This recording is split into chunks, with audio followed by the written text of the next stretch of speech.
ପିଲାମାନେ ତୁମମାନଙ୍କୁ ଆର୍ଟ୍ସ ଏକାଡେମୀର ୟୁଟ୍ୟୁବ ଚ୍ୟାନେଲକୁ ସ୍ୱାଗତ। ଆଜି ଆମେ ଏଠାରେ ପଢିବା +2 ଫାର୍ଷ୍ଟ ଇୟର ହିଷ୍ଟ୍ରି ବହିର ଥିବା ୟୁନିଟ୍ 1 ର ଚାପ୍ଟର 3 ଯୋଉଟାକି ରହିଛି ତମର ପ୍ରାଚୀନ ମିଶରୀୟ ସଭ୍ୟତା। ଆଜି ଏହି ଭିଡିଓରେ ଆମେ ପ୍ରାଚୀନ ମିଶର ସଭ୍ୟତାର ଅବଦାନ ଏବଂ ବୈଶିଷ୍ଟ୍ୟ ବିଷୟରେ ପଢିବା। ଅବଦାନ ଅର୍ଥାତ୍ ସେମାନେ ସାରା ବିଶ୍ୱକୁ କେଉଁ କେଉଁ ଦ୍ରବ୍ୟ ଗୁଡ଼ିକ ଦେଇଛନ୍ତି ସେଗୁଡ଼ିକ ପଢିବା ଏବଂ ତାଙ୍କର जो सभ्यताटी किपरि परिपृष्ट होइथिला से विषय मध्य पढ़िबा। प्रथमे देखिबा मिशरीय सभ्यतार स्थापत्य। प्राचीन मिशरीय स्थापत्य ज्वलंत निर्देशन होइथिला तांकर मंदिर। से मंदिर ना थिला कोन कार्नाक टेम्पल बा कार्नाक मंदिर। देवता मान को संतुष्ट करिबा पई फारो माने विशाल मंदिर मान निर्माण करुथिले। तमर कार्नाक रो जो मंदिर हला थिबस सहर अवस्थित यह मिशर सर्वबृहत्तम मंदिर। ये जो पिला माने ये जो मंदिर देखुच जोटा कि 79 बा 79 फुट उच्चता विशिष्ट मंदिर एवं ए मंदिर दैर्घ्य केते ना 2 किलोमीटर थिला। 2 किलोमीटर दैर्घ्य थिला एवं तमर 79 फुट रो कोन थिला ना उच्चता थिला। ये जो विशाल मंदिर गुड़िक सेमानंग जो फ्यारो थिले, फ्यारो अर्थात सेमान जो राजा थिले से माने निर्माण करुथिले। काहींकी करुथिले ना सेमानंकर निर्माण करिवार उद्देश्य थिला जे देवता मानकु से मंदिर निर्माण करी संतुष्ट करिवे। एवं जेतेबेले ए मंदिर गुड़िक निर्माण होउथला सेतेबेले मंदिरर गात्ररे युद्धकालीन दृश्य तथा फारो मानकर कृतित्व आकर्षित भावरे अंकित होउथला एवं ऊर्ध्व भागरे पवित्र छविलिपि बा हेरियोग्राफिक्स रे पूर्ण थिला। ठीक अछि। तने सेथिरे कोन हला देखो ए जो मंदिरर गात्र गुडी करे से माने कोन करथिले ना फ्यारंगर कृतित्व एवं जो युद्धकालीन दृश्य गुडी को से माने कोन करथिले ना खोदित करुथिले एवं शीर्ष भागरे ए जो शीर्ष भागरे से कोन करथिले ना तांकर पवित्र छविलिपि बा हेरियोग्राफिक मानकरे करी सेतिरे किछि सूचना दउथिले एवं सेत तांकर जो प्रधान देवता होचंती आमन रा जे कि सूर्य देवता तांकर उपासना पाई एई जो कार्नक मंदिरटी निर्माण करा जायतिला। ठीक अछि। एवं ता व्यतीत लस्कर मंदिर एवं आबू सिम्बल मंदिर मध्य मिशर सभ्यतार स्मृति बहन करे। तापर आमे देखिबा भास्कर्य। जदि देखिबा भास्कर्य अर्थात मूर्ति अंकनर सेमानकर कला किपरि थिला ना सेमाने जो मिशर शिल्पी माने थिले से पत्थरर रे एपरी मूर्ति मान अंकन करुथिले जहा कि जीवंत देखाउथिला। सबुठु गुरुत्वपूर्ण कथा होउची स्पिंकस। स्पिंकस मूर्तिटी पृथ्वीर बृहत्तम मूर्ति रूपे प्रसिद्ध लाभ करछि। एई जो पिला माने देखुचो एटा होछि स्पिंकस मूर्ति एवं एई जो मूर्ति कोन हेछि ना मस्तिष्कटी गोटे मनुष्यर आकार धारण करछि एवं ता शरीरटी गोटे सिंहर आकार धारण करिछि एवं एई जो मूर्तिर देखिबा दैर्घ्य ए दैर्घ्यटी होउछि कते ना 160 फुट एवं ए उच्चताटी होउछि तमरो कते ना 70 फुट। तेणुकरी 70 फुट उच्चता 160 फुट दैर्घ्य विशिष्ट ए विशालकाय मूर्तिटी आमे देखिବାକୁ पाइबा केउठारे ना ए जो गिजे ठारे जो अछि पिरामिड से पिरामिड रो सम्मुख भागरे आमे देखिବାକୁ पाइबा। ए जो तमरो मूर्तिटी देखुचे जो स्पिंकस मूर्तिटी ये मूर्तिटी को तमरो फ्यारो खाफे बा तृतीय आमेनहोतेपकर बोली अनुमान करा जाए। लस्कर थारे तृतीय आमेनहोतेपकर दुईटी विशाल मूर्ति रो चिताकर्ष मूर्ति देखिବାକୁ मिले। सेटा कोउटी मिलिबे ना तमरो लस्कर मंदिर ठारे देखिବାକୁ मिलिबो। ठीक अछि।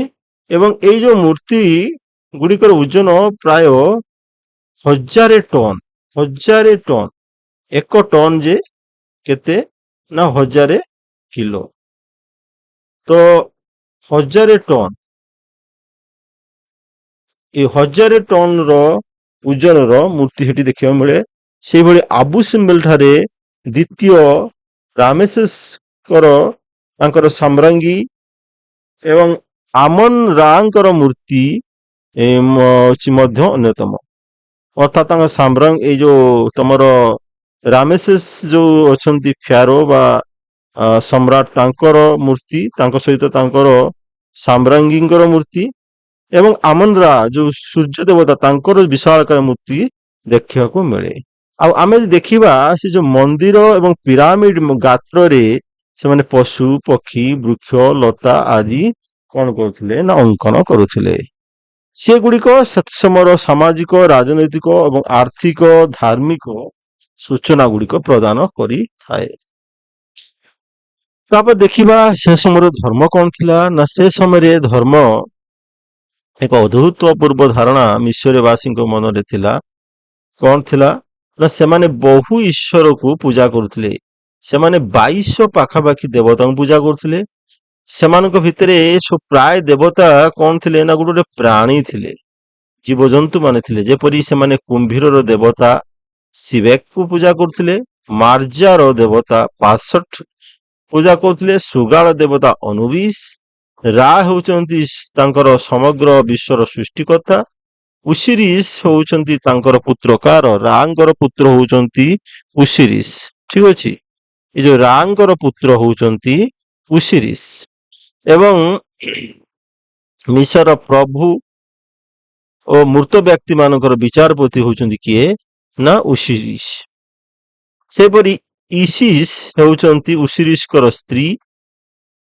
ଆଉ ତମର ହଉଛି କଣ ନା ମୃତ୍ୟୁ ଭୂମି ଏବଂ ଉଦ୍ବର ପଟୁ ମାଟିର ସେ ହଉଛନ୍ତି ଦେବୀ। କିଏ? ଇସିସ ହଉଛନ୍ତି ପଟୁମାଟିର ଦେବୀ ବା ତମର ଉଦ୍ବର ଭୂମିର ଦେବୀ। ଠିକ ଅଛି। ତାପରେ ହରସ ହଉଛନ୍ତି ଉସିରିସଙ୍କର ପୁତ୍ର। ଏ ଉସିରିସଙ୍କର ପୁତ୍ର ହଉଛନ୍ତି କିଏ ନା ହରସ, ଯିଏ କି ଗରିବ ଏବଂ ଭାଗ୍ୟହୀନ ମାନଙ୍କର ଦେବତା। ପୁରୋହିତ ଗୋଷ୍ଠୀ ମାନେ ସେ ସମୟରେ କଣ କରୁଥିଲେ ନା କେବଳ ପବିତ୍ର ଲିପି ମାନ ଲେଖୁଥିଲେ, ଅନ୍ୟ କୋଉମାନେ ଲେଖୁନଥିଲେ। ତମର ଆଖଟନ ଚତୁର୍ଥ ଆମିନ ହୋତେ ଧର୍ମର ବୈପ୍ଳବିକ ପରିବର୍ତ୍ତନ ଆଣିଲେ। ସେ କଣ କଲେ, ଏଇ ଯୋଉ 2200 ଦେବତା ଥିଲେ, ଏ 2200 ଦେବତାଙ୍କୁ କଣ କଲେ, ଏକ ଦେବତା ରୂପେ ପୂଜା କଲେ, ଅର୍ଥାତ୍ ଏକ ଈଶ୍ୱରବାଦକୁ ପ୍ରଚଳନ କଲେ।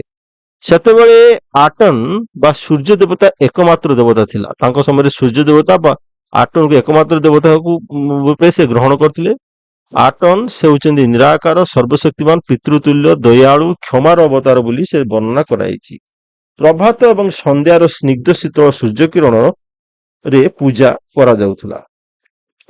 କର୍ଣ୍ଣକ ଏବଂ ଲସ୍କର ମନ୍ଦିର ଆମନ ରାଙ୍କର ଉପାସନା ନିଷିଦ୍ଧ ଥିଲା। ପଶୁ ବଳି ବଦଳରେ ସେ ଫଳ ପନିପରିବାକୁ ଭୋଗ ଲଗାଉଥିଲା। ଆଖନଟଙ୍କ ପତ୍ନୀ ନେଫ୍ରିଟ ତାଙ୍କୁ ସହାୟତା ପ୍ରଦାନ କରୁଥିଲେ। ଠିକ ଅଛି। ଆଖଟନଙ୍କର ସୂର୍ଯ୍ୟ ସ୍ତୁତିର ପୁସ୍ତକ ରଚନା କରିଥିଲେ। ତାଙ୍କ ଜାମାତା ତୃତାନକ ମେନ୍ ସେ ସମୟରେ ଏକଶ୍ୱରବାଦ ଥିଲେ, କିନ୍ତୁ ତାଙ୍କ ମୃତ୍ୟୁ ପରେ ଏଇ ଏକଶ୍ୱରବାଦ କଣ ହେଲା ନା ସମାପ୍ତି ହୋଇଗଲା। ମୃତ୍ୟୁ ପରେ ଜୀବନ ସେମାନେ ବିଶ୍ୱାସ ରଖୁଥିବାରୁ ସେମାନେ କଣ କରୁଥିଲେ ନା ପିରାମିଡ ଗୁଡିକ ନିର୍ମାଣ କରୁଥିଲେ ଏବଂ ସେ ପିରାମିଡରେ ତାଙ୍କର ଯୋଉ ଫ୍ୟାରୋଙ୍କ ମରିଗଲା ପରେ ତାଙ୍କ ଶରୀରକୁ ସେ ରାସାୟନିକ ପଦାର୍ଥରେ ଘୋଡ଼ାଇ ରଖୁଥିଲେ। ତାପରେ ଦେଖିବା ସେତେବେଳେ ଡାକସଭା। ମିଶରୀୟ ମାନଙ୍କର ଡାକସଭା ବିଷୟରେ ଅବଗତ ଥିଲେ। ଠିକ ଅଛି। ସେମାନେ ସାହି ସାହାଯ୍ୟରେ ପାପିରେସ୍ ଲେଖି ସମ୍ବାଦ ପ୍ରେରଣ କରୁଥିଲେ। ଯଦି ଏହାର ପ୍ରମାଣ କେଉଁଠୁ ମିଳେ ନା ଗୋଟିଏ ପ୍ରାଚୀନ ପାପିରେସରେ ଉଲ୍ଲେଖ କରାଯାଇଛି, ପତ୍ର ବାହକ ହାତରେ ମୋ ପାଖକୁ ଲେଖ, ଅର୍ଥାତ୍ ଚିଠି ମୋ ପାଖକୁ ଲେଖ। ଯୋଉଠୁ ଆମକୁ ଜଣାଯାଉଛି ସେ ସମୟରେ ଡାକସଭାର ପ୍ରଚଳିତ ଥିଲା। ଯଦି ଆମେ ସେମାନଙ୍କୁ ଆଧୁନିକ ଡାକସଭାର ଜନକ କହିବା, ତାହେଲେ କୌଣସି ପ୍ରକାର ଆମର ଭୁଲ ହେବ ନାହିଁ। ତାପରେ ଦେଖିବା ଇତିହାସ ଲେଖନ ପ୍ରଣାଳୀ। ମିଶରୀୟ ମାନେ ଇତିହାସ ଲେଖନ ପ୍ରଣାଳୀର ଜନକ ଥିଲେ। କିପରି ଭାବେ ଇତିହାସ ଲେଖୁଥିଲେ ନା ଫ୍ୟାରୋଙ୍କ ଦରବାରରେ ଐତିହାସିକ ମାନେ ଦିଗ୍ବିଜୟ ସମୟରେ ସାଥିରେ ଯାତ୍ରା କରି କୃତିତ୍ୱ ଅର୍ଜନ କରୁଥିଲେ। ଅର୍ଥାତ୍ ସେମାନେ ଯେତେବେଳେ ଯୁଦ୍ଧ କରିବାକୁ ଯାଆନ୍ତି ତାଙ୍କ ସହିତ ଏମାନେ ସବୁ ଯାଆନ୍ତି ଐତିହାସିକ ମାନେ ସେମାନେ ସବୁ ତାକୁ ଲିପିବଦ୍ଧ କରୁଥିଲେ।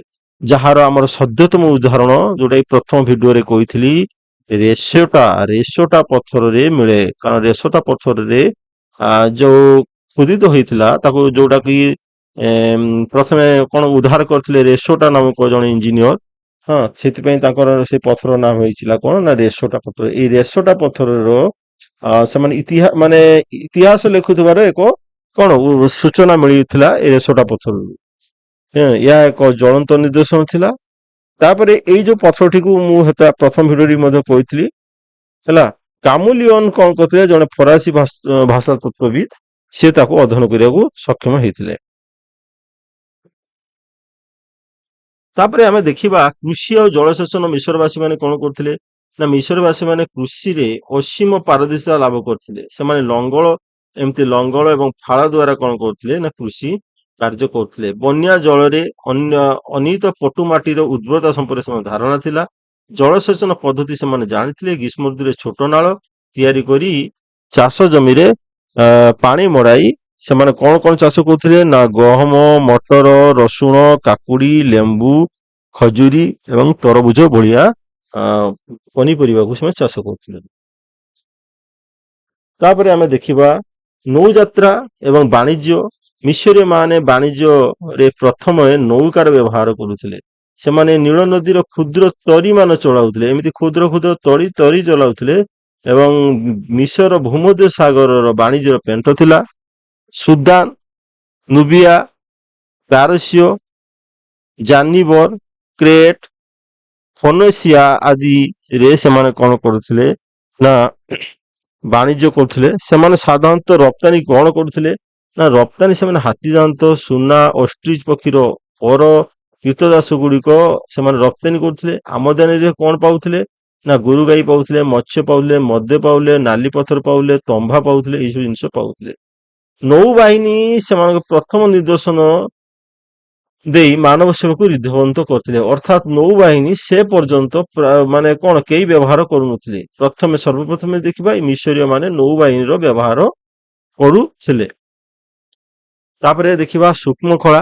ସେ ସମୟରେ ଯୋଉ ତମର ଅଳଙ୍କାର, ହାତ ହତିଆର, ସୁନା ରୂପା ଖଞ୍ଜିତ କାଠରୁ ଆସବାବପତ୍ର ନିର୍ମାଣରେ ସିଦ୍ଧହସ୍ତ ଥିଲେ। ମୂଲ୍ୟ ପାତ୍ର ସହିତ ବିଭିନ୍ନ ରଙ୍ଗ ର ଚିତ୍ରିତ ବୟନ ଶିଳ୍ପକୁ ଦକ୍ଷ ପାଟ ବସ୍ତ୍ର ପ୍ରସିଦ୍ଧ।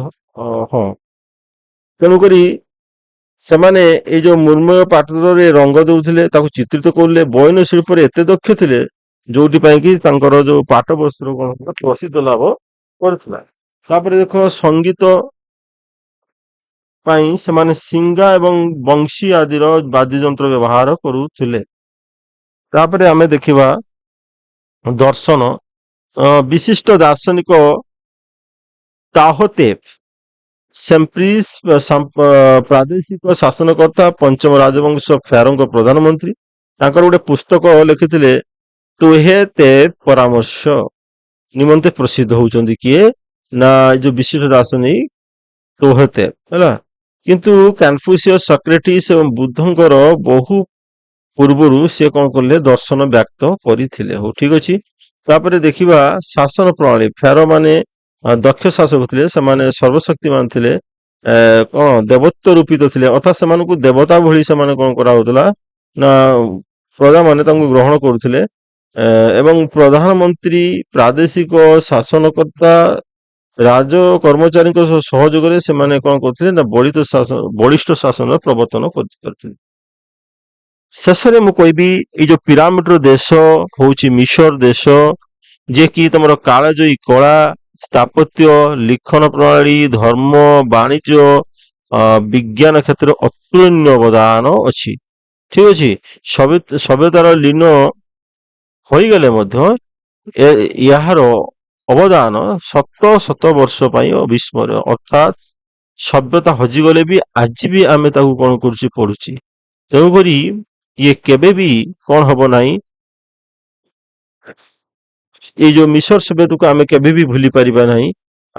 ଆମର ଇଏ ଚିରସ୍ମରଣ ହୋଇ ରହିଯିବ। ପିଲାମାନେ ଭିଡିଓଟି ଭଲ ଲାଗିଲେ କଣ କରିବ ନା ଲାଇକ୍ କରିବ, ସାଙ୍ଗମାନଙ୍କ ସହିତ ସେୟାର କରିବ, ଚ୍ୟାନେଲକୁ ସବସ୍କ୍ରାଇବ କରିନେବ।